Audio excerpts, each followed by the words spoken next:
Y ahí la grande, por eso mucha gente también le consideran a Samuel como espiritualmente como padre de Israel en ese aspecto. Abraham, ¿verdad? Desde el punto de vista de la genealogía y de la fe, pero desde el punto de vista de lo que tiene que ver con todo ya la formalidad de la parte religiosa en la persona de Samuel. Sin embargo, ahora nos damos cuenta de que el pueblo pide rey. Cuando hablamos del gobierno a través de un rey, hablamos de una monarquía. Nos dice el diccionario de la Real Academia que es una organización del Estado en la que la jefatura y representación suprema son ejercidas por una persona que a título de rey ha recibido el poder por vía hereditaria y puede transmitirlo del mismo modo. O sea que en este momento, ya cuando se establece, especialmente de David en adelante, vamos a ver que entonces el reinado va a ser hereditario. Y eso nos plantea una serie de problemas. Necesariamente la herencia es la mejor, lo que capacita a la persona para ejercer ese tipo de labor. Hoy en día lo estamos viendo aún dentro de la iglesia, en el ministerio. Gloria a Dios por los hijos de pastores, ¿verdad? Que siguen siendo pastores. Gloria a Dios por los hijos de evangelistas que siguen siendo evangelistas, etcétera, etcétera. Pero no necesariamente el hecho de que sea el hijo de fulano o el hijo de fulana lo capacita verdaderamente para el ministerio que tiene que ejercer. Pero vemos algunas estructuras eclesiásticas donde hacia eso es que se está moviendo la cosa. Entonces nos encontramos que Israel tiene un sentimiento de orgullo nacional. Ese orgullo nacional puede ser positivo, como cuando no es bien manejado se vuelve negativo. Y lo hemos visto en tantas instancias en la historia. En el versículo 4, entonces todos los ancianos de Israel se juntaron y vinieron a Ramá para ver a Samuel. Y le dijeron, he aquí, tú has envejecido y tus hijos no andan en tus caminos. Por tanto, constitúyenos ahora un rey que nos juzgue como tienen todas las naciones.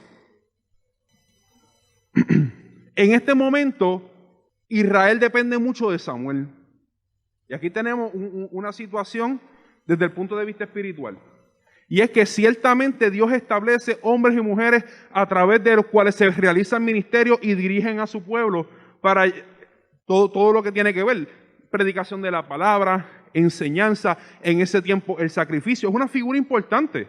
Es algo establecido por Dios. Mas, sin embargo, el pueblo todavía estaba en un proceso en el que no conocía genuinamente a Dios. En el que el pueblo no tenía la bendición que tenemos nosotros de tener el Espíritu Santo dentro de nosotros y que Dios trata directamente con cada uno de nosotros. Muchas veces todo giraba en torno a cuán bueno era ese líder que tenía en ese momento. Y efectivamente Samuel era un gran líder. Fue un gran líder siervo. Ejerció muy bien su ministerio.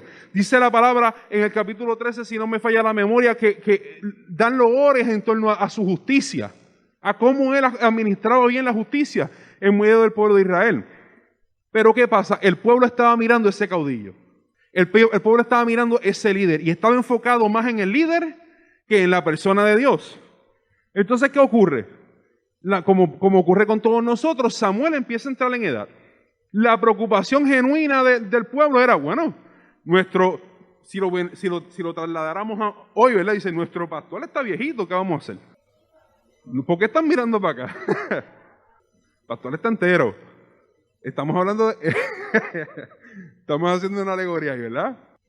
En ese momento, ellos tienen una preocupación genuina como ancianos de Israel, y cuando ya Samuel no esté, que es un hombre tan justo, que es un hombre bueno, que es un hombre de Dios, ¿qué va a pasar con nosotros? ¿Qué pudo haber pasado con ellos? Tantas cosas. Luego, miran a sus hijos y se dan cuenta de que sus hijos no eran justos.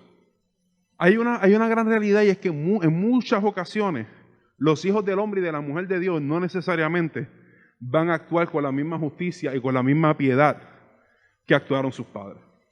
Y tenemos que entender a los hijos de los pastores, a los hijos de los evangelistas, a los hijos de los ministros como lo que son los hijos. Almas de salvación, personas que necesitan perseverar en los caminos del Señor, personas por las cuales tenemos que orar, personas que los que somos maestros, los que son líderes, pues tienen que orientarlos y tienen que guiarlos, pero no podemos elevarlos al mismo nivel del ministerio. Y si están en el ministerio tienen que estar con la vara adecuada, ¿verdad? Gloria al nombre del Señor. Todavía el pueblo de Israel no había desarrollado en sí mismo esa relación con Dios de tal manera que se convirtiera para lo que fue llamado este pueblo, que fue a ser un ejemplo para las demás naciones, a ser sacerdotes para las demás naciones, a mostrar la gloria de Dios. Ahora bien, el texto nos dice, bendito el nombre del Señor, al final del versículo 5, constitúyenos ahora un rey que nos juzgue. Y hasta aquí usted podría decir, bueno, tiene sentido. Nos hace falta alguien que nos dirija. Pero mire lo que dice al final. Como tienen todas las naciones. Así que ya no, a eso nos deja saber que la inquietud de esos ancianos, de esos líderes del pueblo de Israel, aunque podría tener una base genuina, en el fondo lo que querían era correr como el mundo. En el fondo se querían parecer a los de allá. En el fondo el modelo era el modelo pagano y no el modelo bíblico, no era el modelo de Dios. ¿Verdad? Si lo vamos a ver desde nuestra perspectiva hoy. Era el rey pagano. ¿Y acaso usted piensa que ellos no se habían dado cuenta de cómo les había ido a los otros países? A las otras naciones, debo decir. Porque las naciones tuvieron grandes reyes, reyes buenos, pero muchas otras tuvieron reyes malos. De esos reyes obsesivos compulsivos, totalitarios, que no realmente se servían ellos del pueblo y no les servían al pueblo. Bendito el nombre del Señor. ¿Sería acaso un poco de orgullo nacional también lo que les estaba afectando?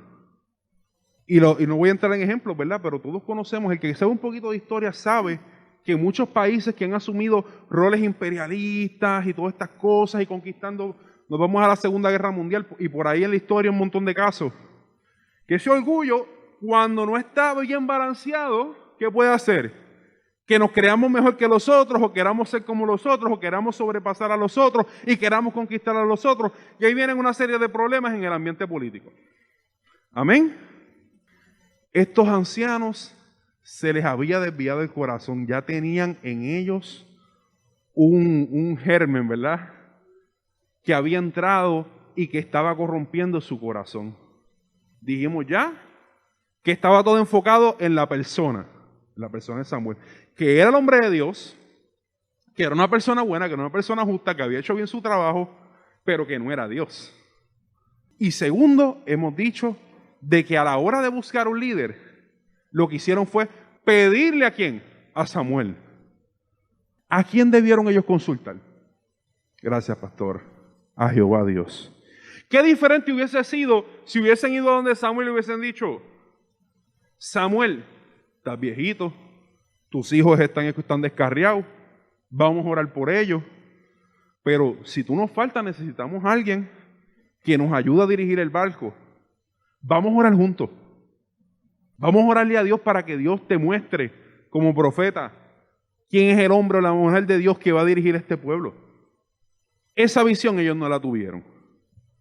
Y yo pregunto, ¿el cumplimiento de la labor política y social nos estará apartando de cumplir nuestra misión espiritual? La necesidad que tenían esos ancianos de ver quién los iba a dirigir, ¿los habrá desviado a concentrarse en lo político y no haber puesto primero su mirada en Dios para que Dios proveyera?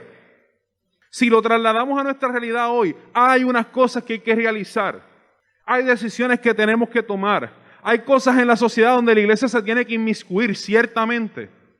Pero tengamos cuidado de que nunca esas cosas ocupen el primer lugar y perdamos la misión de la iglesia. La misión de la iglesia tiene que estar siempre por encima, que es proclamar a Cristo. Es proclamar salvación. Y con esa salvación no es meramente algo que yo espero cuando llegue al cielo, sino que hay transformación en la vida del ser humano. En el momento donde yo tengo ese desequilibrio, fallo. Voy a estar corriendo como el mundo. Hay muchas iglesias que tienen unos programas sociales extraordinarios que yo se los envidio, que yo quisiera que pudiéramos desarrollarlos aquí también. Pero muchas veces la proclamación de la palabra pasa en segundo plano. Muchas veces, tratando de cambiar al mundo, se han olvidado de que el mundo quien lo cambia es Dios. Muchas veces se han olvidado que es bueno que nosotros trabajemos en la labor social, Pero la principal labor social es que nosotros seamos gente transformada y que en el lugar donde estamos nosotros ocupemos la transformación. Amén. Qué triste que proclamemos quizás a Cristo de vez en cuando ahí en el culto de la calle, pero que nuestra vida no esté transformada y no transformemos el lugar donde estamos.